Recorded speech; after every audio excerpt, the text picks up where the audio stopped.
The wind carried dust across the Arizona territory as Zara Lawson's world shattered with her body. One moment she was galloping across the open plains, the next moment flying through the air as her spooked horse threw her against the unforgiving rocks of Devil's Ridge, her screams piercing the vast emptiness of the 1885 frontier. Zara hadn't planned to be out this far alone. At 22, she'd spent most of her life on her family's modest ranch south of Tucson, and knew better than to venture this deep into open country without company. But the letter burning in her saddlebag had changed everything. Her mother was dying, and Zara needed to return home to Phoenix immediately. Taking the shortcut through Devil's Ridge had seemed a necessary risk. Now, as she lay among the rocks and scrub brush, searing pain shooting through her lower body, that decision seemed monumentally foolish. Her horse, Penny, had disappeared over the ridge, likely spooked by the rattlesnake Zara had glimpsed seconds before being thrown. Each attempt to stand sent waves of excruciating pain through her right leg and hip. Something was broken, possibly shattered. "Help," she called out, her voice swallowed by the vastness of the landscape. "Somebody, please." The afternoon sun beat down mercilessly as Zara dragged herself toward the scant shade of a mesquite tree. Hours passed. Her water canteen had remained with Penny, and thirst clawed at her throat. As the sun began its descent, panic rose within her. Night in the desert brought deadly cold, predators, and the very real possibility she wouldn't survive until morning. As darkness approached, Zara heard the distant rhythm of hoofbeats. She wasn't sure if delirium had set in or if someone was actually approaching. Using her remaining strength, she tore a strip from her petticoat and waved it weakly above her head. "Over here," she called, her voice barely more than a rasp. The hoofbeats slowed, then changed direction. Through the gathering twilight, Zara made out the silhouette of a rider approaching cautiously. As he drew nearer, she could see he was tall, his face shadowed beneath a wide-brimmed hat, shoulders broad beneath a dust-covered duster. "Miss, you hurt." The deep voice carried concern as the stranger dismounted, approaching her carefully. "My horse threw me," Zara managed, relief making her voice tremble. "I think my leg's broken. I can't walk." The stranger knelt beside her, pushing back his hat to reveal a face weathered by sun and wind, yet youthful, perhaps late 20s, with piercing eyes that studied her with concern. "Name's Matthew Xavier," he said, gently examining her leg without touching it. "Most folks call me Matt." "Zara Lawson," she replied, wincing as pain shot through her leg when she shifted slightly. "Well, Miss Lawson, this isn't good," Matt said frankly. "We're miles from any doctor, and that leg needs proper tending." He glanced around, assessing their situation with the practiced eye of a man accustomed to wilderness survival. "We need to get you someplace safe before nightfall." Zara felt despair well up.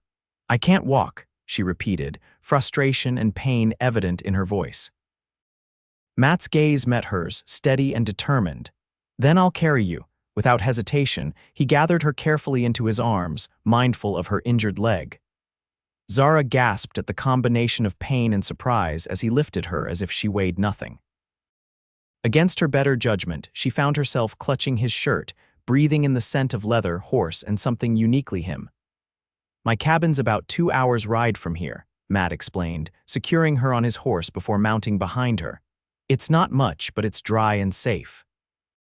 As they rode, Zara leaned against Matt's chest, fighting to remain conscious against waves of pain. His arms bracketed her securely, one hand holding the reins, the other wrapped firmly around her waist to keep her steady. "My mother," she murmured as they traveled. "She's dying." "I was on my way to Phoenix." Matt soothed. "First we fix you up, then we worry about getting you to Phoenix." The moon rose, illuminating the rugged landscape as they traveled. Matt kept his horse at a steady pace, mindful of his injured passenger. Occasionally, he would murmur reassurances when a jolt caused Zara to whimper in pain.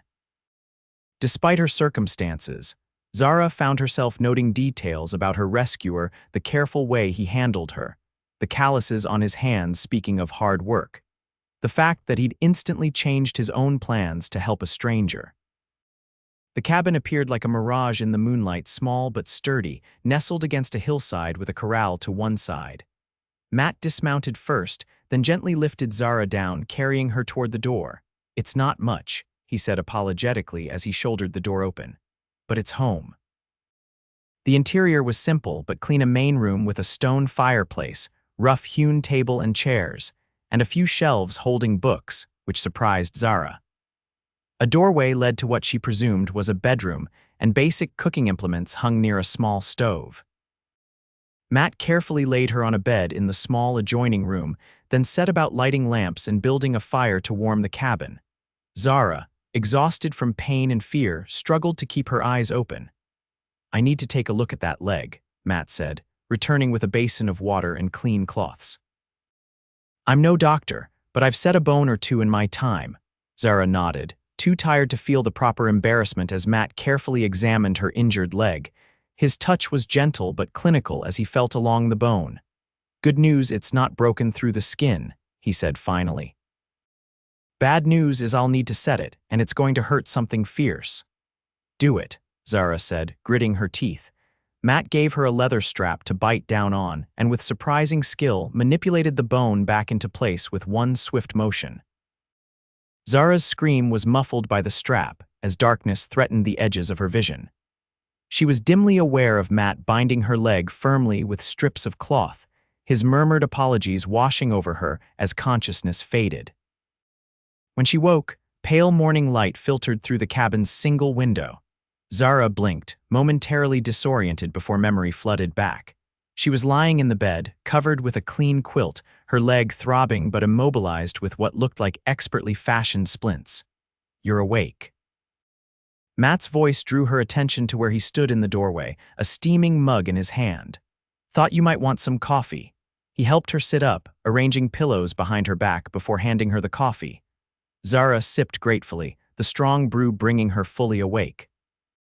"Thank you," she said, the words utterly inadequate for what he'd done. "For everything." Matt shrugged, looking slightly uncomfortable with her gratitude. "Any decent man would have done the same." "Perhaps," Zara replied, "but not every man would know how to set a broken bone or—" She glanced down at her clean clothing, suddenly realizing she was wearing a man's shirt several sizes too large for her. Heat flooded her cheeks. "Don't worry," Matt said quickly, noticing her embarrassment. "I only removed your outer things, they were torn and dirty." "I've got a neighbor about 5 miles south, widow named Mrs. Jenkins. I rode out at first light to tell her about your situation. She's bringing some suitable clothes and has agreed to help tend to you." Relief flooded through Zara, followed quickly by concern. "My mother, I need to get to Phoenix." "She's very ill." Matt sat on the edge of a chair near the bed. "I sent a telegram from the trading post near Mrs. Jenkins' place. If you give me the name, I can let your family know what's happened and where you are." Gratitude washed over Zara. "My father is Samuel Lawson. We have a small ranch outside Phoenix. I'll make sure they know you're safe," Matt promised. "But you should understand that leg will need at least 6 weeks to heal properly. You won't be traveling anytime soon." 6 weeks, despair clutched at Zara's heart. Her mother might not have 6 weeks. "I have to get to Phoenix," she insisted, trying to move and gasping as pain shot through her leg. Matt's expression was sympathetic but firm. "You try riding with that leg and you'll end up crippled for life. I promise I'll explain the situation to your family. If need be, perhaps they can come to you." Zara slumped back against the pillows, knowing he was right but hating the helplessness of her situation. "Why are you doing this? You don't even know me." Matt was quiet for a moment. 4 years ago, I got caught in a blizzard up in the mountains.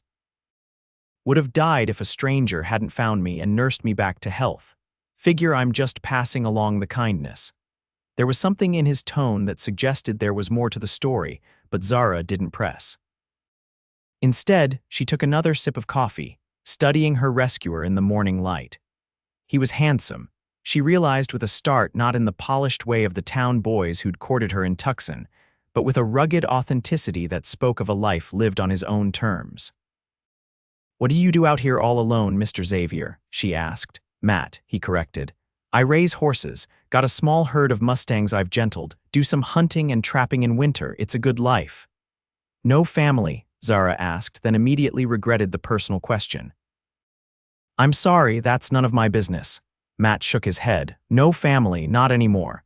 His tone discouraged further questions and he stood abruptly. You should rest. I'll bring you something to eat in a bit. As he predicted, Mrs. Jenkins arrived mid-morning, a sturdy woman in her 50s with graying hair and a no-nonsense manner that immediately set Zara at ease. She brought clothes, female necessities, and an abundance of practical advice. That boy knows his way around setting bones, she said approvingly after examining Matt's handiwork. Lucky for you, he found you when he did. Over the next few days, a routine developed. Matt tended to his horses and hunting in the mornings while Mrs. Jenkins helped Zara with personal needs and changing clothes. In the afternoons, Matt would often sit with Zara, sometimes reading to her from one of his books, other times just talking. Zara learned that he'd come west from Boston after the war, seeking open spaces and solitude. He'd fought for the Union, though he spoke little of those experiences. What surprised her most was his education. He spoke well and had a collection of books that would have impressed even her former schoolteacher.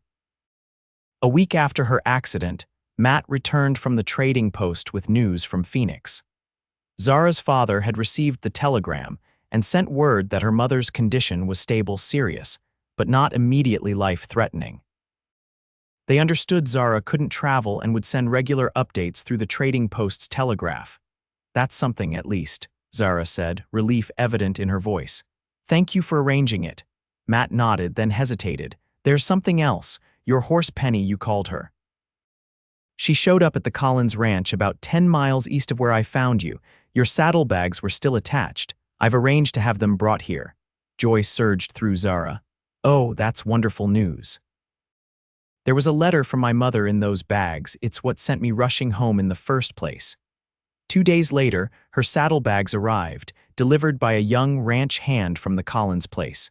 Among her possessions was the letter, crumpled but intact.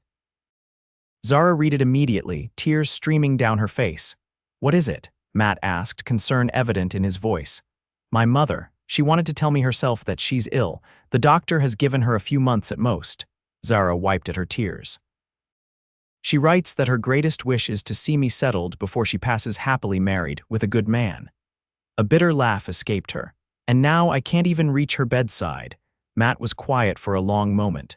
I'm sorry, he finally said, the words simple but sincere. As the days passed, Zara found herself healing in more ways than one. The forced stillness gave her time to think, to consider what she truly wanted from life. Before her accident, she'd been planning to teach school in Tucson, having completed her education the previous year. She'd had suitors, of course, but none had stirred her heart.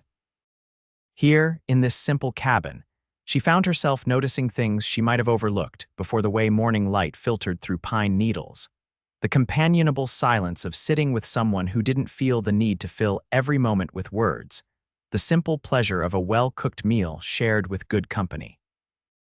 And increasingly, she found herself noticing Matt his hands as he whittled by the fire in the evenings, the rare smile that transformed his serious face, the gentleness with which he tended to an injured fawn he'd found in the woods.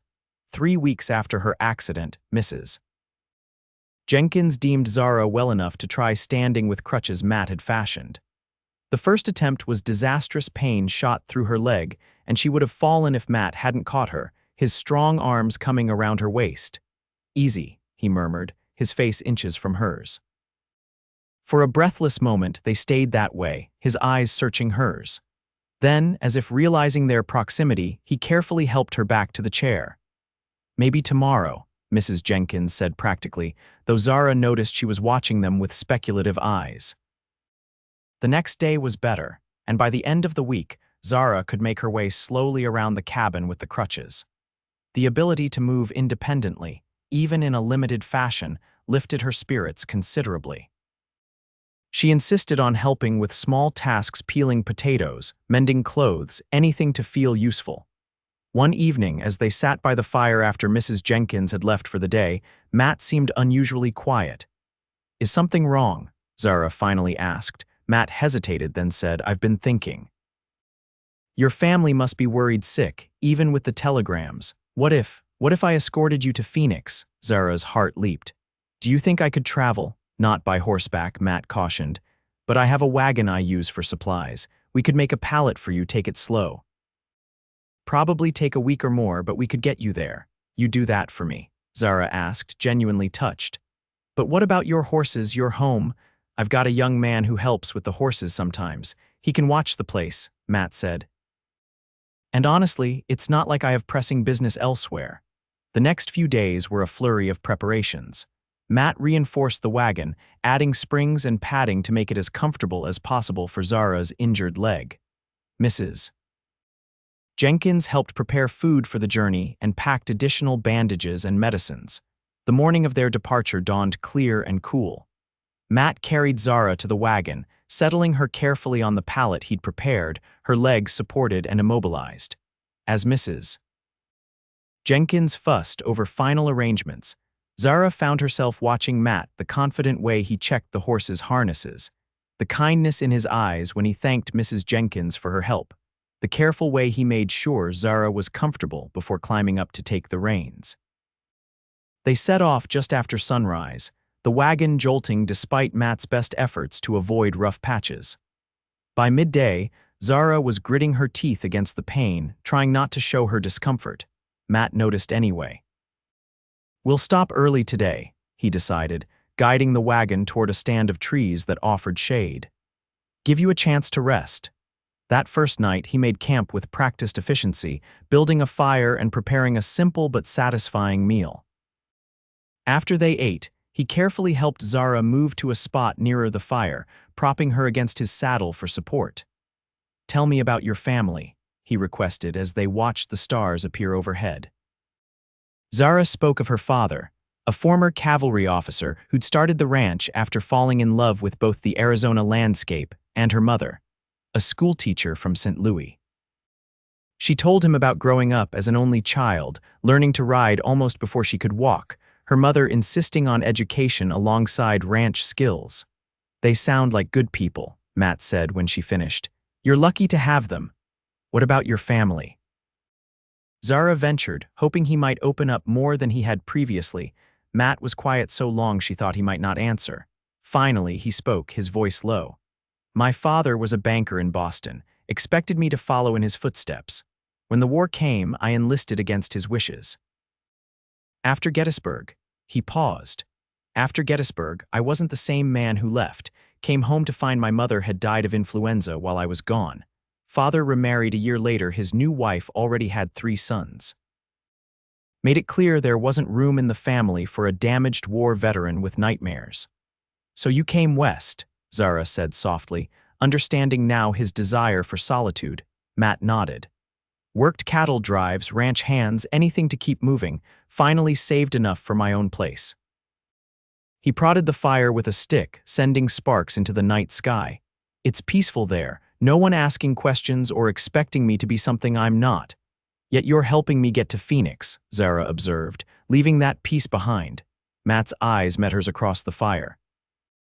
Some things are worth the disruption. The journey continued in much the same fashion over the next several days. They traveled by day, Matt choosing the smoothest routes possible, stopping frequently to allow Zara to rest. At night, they made camp, the routine becoming familiar, Matt tending the horses and preparing meals, Zara contributing what she could from her seated position. They talked about books they'd read, places they'd seen, dreams they'd held.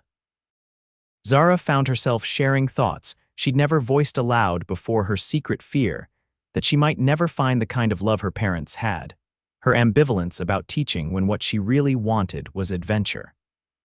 Matt, in turn, gradually revealed more about himself, his passion for training horses, his hope to eventually breed a line of Mustangs hardy enough for the territory, but gentle enough for any rider. He spoke of the nightmares that still sometimes plagued him, though less frequently now, and of the peace he found in the rhythms of his solitary life. On the 5th day, disaster struck. A sudden thunderstorm blew in from the mountains, the kind that turned dry creek beds into raging torrents within minutes. Matt pushed the horses harder, trying to reach high ground before the worst hit, but the wagon wheel caught in a washout, cracking with a sound like a gunshot. "We need shelter now," Matt shouted over the wind, looking around desperately. Through sheets of rain, he spotted an outcropping of rock that might offer some protection. Unhitching the horses, he tied them to a sturdy juniper, then returned for Zara. "Hold tight to me," he instructed, lifting her from the wagon. Zara wrapped her arms around his neck as he carried her through the driving rain to the rocky shelter. It wasn't much, just enough overhang to keep the worst of the downpour off them, but it was better than nothing. Huddled together in the small space, they waited out the storm. Zara shivered in her wet clothes, and without comment, Matt pulled her closer, sharing his body heat. She could feel his heart beating, strong and steady against her cheek as the storm raged around them. "I'm sorry," he said gruffly. "Should have seen the storm coming sooner." "You couldn't have known," Zara assured him, looking up to find his face inches from hers, raindrops clinging to his eyelashes. Something shifted between them in that moment, a tension that had been building since he'd first carried her from the desert rocks. Later, Zara couldn't say who moved first, only that suddenly his lips were on hers, gentle at first, then with increasing urgency as she responded. When they finally broke apart, both breathing heavily, Matt rested his forehead against hers. "I shouldn't have done that," he murmured. "You're in my care, it's not proper." "I'm in your care because I want to be," Zara replied softly, "and I wanted you to kiss me." The storm gradually subsided, leaving behind puddles and mud but a gloriously clear sky. The wagon, however, was beyond immediate repair. "We'll have to make camp here tonight," Matt decided, surveying the damage. "Tomorrow I'll ride to the nearest settlement, get what we need to fix the wheel." That night, as they sat beside a small fire, Matt had managed to build with relatively dry wood from beneath the rock overhang. The air between them hummed with unspoken words and feelings. Matt had been careful to maintain a respectful distance since their kiss, but Zara could feel his eyes on her when he thought she wasn't looking. "Matt," she said finally, breaking the silence, "I don't regret what happened earlier." He looked up sharply. "You should. You're a respectable young woman, and I'm a good man who saved my life," Zara interrupted. "A man who's giving up weeks of his life to help a stranger reach her family, a man who's shown me nothing but kindness and respect." "You don't know me," Matt insisted. "Not really." "I know enough," Zara countered. "I know you have nightmares about the war but still manage to find compassion afterward. I know you love books and horses and solitude, but you're willing to leave all that behind to help someone in need. I know your hands can both break a man's jaw and gently set a broken bone." She paused. "And I know I've never felt about anyone the way I feel about you." Matt looked stricken. "Zara, we can't, why not?" she challenged. "Because I have nothing to offer you," the words burst from him. "No fortune, no family connections, nothing but a cabin in the wilderness and a man with too many shadows in his past." Zara's heart ached at the self-loathing in his voice. "Those aren't the things I'm looking for," she said gently. "What about your mother's wish?" "For you to marry a good man before she—" He couldn't finish the sentence.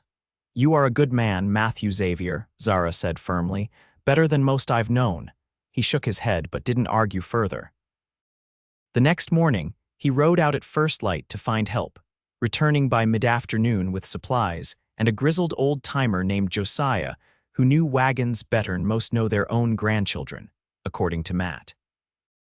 With Josiah's help, they repaired the wagon wheel and were able to continue their journey the following day. The old man declined payment, but accepted a share of their coffee and bacon before heading back to his own homestead. As they traveled on toward Phoenix, something had changed between Zara and Matt. Though he maintained a certain physical distance, their conversations deepened, touching on hopes and fears they might never have shared under other circumstances. Zara found herself imagining what life might be like in Matt's cabin, not as an invalid, but as his partner, building something meaningful together. But as they drew closer to Phoenix, a different fear took root. Once she was reunited with her family, would Matt simply disappear back into his solitary life? Had their connection been merely a product of unusual circumstances, her dependence, his compassion? She couldn't bear the thought of never seeing him again, yet couldn't bring herself to ask what he intended. 10 days after leaving the cabin, They crested a rise and saw Phoenix spread below them, the settlement larger than when Zara had last seen it, but still modest compared to eastern cities. "We made it," she said, her voice a mixture of joy and apprehension. Matt nodded, his expression unreadable as he guided the horses down toward the town. Zara's family home was on the outskirts, a sprawling ranch house with several outbuildings, modest but well-maintained. As the wagon approached, a man emerged from the barn, shading his eyes against the late afternoon sun. After a moment, he broke into a run. "Zara, my God, is that really you, Father?" Zara called, tears springing to her eyes as Samuel Lawson reached the wagon, his weathered face a mixture of disbelief and joy. Matt helped Samuel lift Zara carefully from the wagon, and within moments, she found herself surrounded by ranch hands and household staff, all expressing their relief at her safe return. Through it all, she kept looking for Matt, finally spotting him standing slightly apart, hat in his hands, watching the reunion with an expression that made her heart ache. "Father," she said, reaching for Samuel's arm. "This is Matthew Xavier. He saved my life, set my leg, and brought me home. I owe him everything." Samuel turned to Matt, extending his hand. "Mr. Xavier, I don't have words to express my gratitude. Please, you must stay with us. You're welcome for as long as you wish." Matt hesitated, then accepted the handshake. "Thank you, sir, but I don't want to impose." "Perhaps there's a hotel in town." "Nonsense," Samuel interrupted. "We have plenty of room, and I insist. Besides," he added, his expression sobering, "my wife will want to thank you personally for bringing our daughter home safely." Zara was carried inside and settled in her childhood bedroom, where a tearful reunion with her mother followed. Elizabeth Lawson was indeed ill, thin, and pale, with a cough that racked her slight frame, but her joy at seeing her daughter transcended her physical weakness. "My darling girl," she kept saying, stroking Zara's hair, "I prayed every day for your safe return." Later, after a meal where Matt sat uncomfortably at the family table, accepting their thanks with quiet dignity, Zara found herself alone with her mother while the men discussed ranch business on the porch. "Tell me about him," Elizabeth said without preamble, her keen eyes fixed on her daughter. "About whom?" Zara asked, though she knew perfectly well who her mother meant. Elizabeth smiled faintly. "The man who's been watching you all evening as if you might disappear if he blinks. The one who brought you safely home across hundreds of miles. The one you can't stop looking for whenever he leaves the room." Zara felt herself blush. "Matt is extraordinary," she said simply. "He found me when I thought I would die alone in the desert. He carried me to safety, cared for me, risked his own health during the journey here. He's the best man I've ever known." "You love him," Elizabeth observed. It wasn't a question, Zara nodded, tears filling her eyes. "But I don't know if he feels the same, and even if he does, he lives alone in the wilderness, far from any town. He values his solitude." "Why would he want to change that for me?" "Oh, my sweet girl," Elizabeth said gently. "A man doesn't do what he's done, abandon his home for weeks, tend to an injured woman, travel across rough country for someone he merely pities. But men like your Mr. Xavier, who have seen war and hardship, sometimes need help believing they deserve happiness." Over the next several days, Matt made himself useful around the ranch, helping with horses and repairs while Zara continued her recovery. The Lawsons' doctor confirmed that Matt's treatment of her leg had been excellent, predicting she would walk normally again with time and exercise. Though they saw each other at meals, and occasionally in the evening when the family gathered, Zara and Matt were rarely alone. She sensed him withdrawing, preparing to leave, and the thought filled her with dread. Yet she couldn't find the words or opportunity to tell him what was in her heart. A week after their arrival, Samuel announced that he needed to travel to Tucson on business.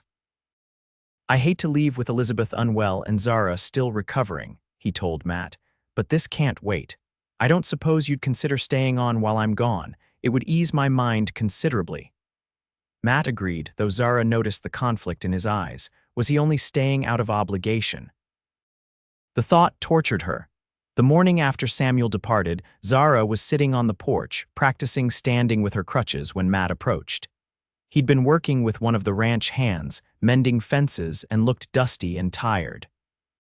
Your father's a good man, he said, taking a seat nearby. He's offered me a job, said he could use someone with my knowledge of horses. Zara's heart leaped. Are you going to accept? Matt shook his head. I can't. This isn't my place, Zara. I don't belong here. Where do you belong then? She asked, fighting to keep her voice steady. He was silent for a long moment. I don't know anymore, he finally admitted. I thought I knew my cabin, my horses, my solitude, but now. He trailed off, looking out across the ranch, avoiding her eyes. Now what? Zara prompted. Matt stood abruptly. It doesn't matter. Once your father returns, I'll be heading back north. That evening, after a quiet dinner where Matt said little and excused himself early, Zara found herself alone with her mother in the parlor. You haven't told him, have you? Elizabeth asked, setting aside her embroidery. Told him what? Zara asked, though she knew exactly what her mother meant. That you love him, Elizabeth said patiently. Men like Matthew Xavier don't believe themselves worthy of happiness. Sometimes they need to be shown. And if he doesn't feel the same, Zara whispered, voicing her deepest fear. Elizabeth reached for her daughter's hand. My darling, I've seen how he looks at you when he thinks no one is watching, but he'll never speak first. He considers himself beneath you, unworthy of asking for your heart. That's absurd, Zara said fiercely. He's the finest man I know. Then tell him, Elizabeth urged, before it's too late. The next morning, Zara asked one of the ranch hands to saddle 2 gentle horses and help her mount, despite Matt's objections when he discovered her plan. You're not healed enough to ride, he argued, his face tight with concern. I'm well enough for a short, gentle ride, Zara countered, and I need to speak with you privately. Please, Matt. Something in her tone must have conveyed her determination, because he reluctantly agreed, helping her mount and hovering nearby as they rode at a walking pace toward a small pond on the property. When they reached the water, Matt helped her dismount and settle on a fallen log. For several minutes they sat in silence, watching water birds skimming the surface of the pond. Finally, Zara gathered her courage. When do you plan to leave? As soon as your father returns, Matt replied, his voice carefully neutral. My own place needs attention after being left so long. I see, Zara said, her heart sinking despite her resolution to be brave. And what about us? Matt's head jerked toward her, his expression guarded. Us. Yes, us, Zara said firmly. The way we are together, the things we've shared. The feelings between us, and don't pretend there aren't any, Matt. I know you too well now. Matt stood, pacing a few steps away before turning back to her. Zara, you have a life here, family, position, prospects. I have nothing to offer but a hard life in the wilderness. You have yourself to offer, Zara replied quietly, and that's what I want. Matt stared at her, disbelief written across his features. You can't mean that. I've never meant anything more, Zara said, forcing herself to continue despite her racing heart. I love you, Matthew Xavier. I think I started falling in love with you the moment you said then I'll carry you in the desert, and every day since has only made me more certain. Matt looked stricken. Zara, you can't. Your family would never accept. My family already adores you, Zara interrupted. Mother practically ordered me to tell you how I feel before you disappeared back into the wilderness. And father offered you a job, remember? They see what I see, a good, honorable man who I'd be fortunate to build a life with. Matt sank back onto the log beside her, his face a battlefield of emotions. I've been alone so long, he said finally, his voice rough. After the war, after my father's rejection, I convinced myself I was better off that way, that I didn't need anyone. Then I found you in the desert, and everything changed. Hope bloomed in Zara's heart. Changed how? Matt took her hand, his calloused fingers gentle against hers. I think I fell in love with you that first night in the cabin, watching you fight through the pain of setting your leg without a single complaint. You were the bravest person I'd ever met. He paused. But I told myself it was wrong. You were injured in my care. And later I convinced myself you'd forget all about me once you were home with your family where you belong. I belong with you, Zara said simply, wherever that might be. Matt's free hand rose to cup her cheek, his eyes searching hers. Are you sure? My life isn't easy. The cabin is small, winters are harsh, and the nearest neighbor is miles away. It's not the life you're accustomed to. I don't care about easy, Zara replied. I care about being with someone who sees me for who I am, who challenges me to be stronger, braver, better. Someone I can build something meaningful with. She turned her face to press a kiss to his palm. That someone is you, Matt. Matt's resolve visibly crumbled. With a sound that was half groan, half surrender, he pulled her gently into his arms, mindful of her healing leg, and kissed her with all the pent-up emotion of the past weeks. Zara responded in kind, her arms winding around his neck, her heart soaring with joy and relief. When they finally broke apart, Matt rested his forehead against hers. "I love you, Zara Lawson," he said, his voice a reverent whisper. "More than I ever thought possible. If you'll have me, I'd be honored to spend my life showing you just how much." They returned to the ranch house hand in hand, their happiness evident despite their attempts at decorum. Elizabeth took one look at their faces and smiled knowingly, while the ranch hands exchanged meaningful glances that suggested a betting pool had just been resolved. That evening, Matt formally asked for Zara's hand in marriage, a conversation that left him pale but determined and Samuel Lawson thoughtful but ultimately supportive after a lengthy private discussion between the two men. "I won't pretend I'm not concerned about my daughter living so far from medical care and civilization," Samuel told Matt afterward, with Zara and Elizabeth present. "But I've seen how you look at her the same way I've looked at her mother for 25 years. And I know better than to stand in the way of that kind of love." "Thank you, sir," Matt said, his relief evident. "I promise I'll devote my life to making her happy." "See that you do," Samuel replied, though his stern tone was belied by the warmth in his eyes. "And consider my offer of a position here. You could build a home on the north section of the ranch close enough for family, far enough for privacy." Matt and Zara exchanged a look. "We'll consider it," Zara promised, knowing they would need to discuss their options carefully. In the end, they chose a middle path. They would split their time winters at the Lawson Ranch, where Elizabeth's health required regular medical attention and the milder weather was easier on Zara's healing leg, and the rest of the year at Matt's cabin, which they would expand and improve together. They were married 6 weeks later, in a simple ceremony attended by family, ranch hands, and a few neighbors including Mrs. Jenkins, who had traveled all the way from Matt's area for the occasion. Elizabeth, though frail, beamed with happiness as she watched her daughter exchange vows with the man who had carried her to safety and into love. As spring approached, Zara's leg had healed enough that she could walk with only the slightest limp, a reminder of the accident that had changed the course of her life. She and Matt prepared to depart for his cabin, planning to spend the summer and fall there before returning to the Lawson Ranch for winter. The night before their departure, Elizabeth called them to her bedroom for a private conversation.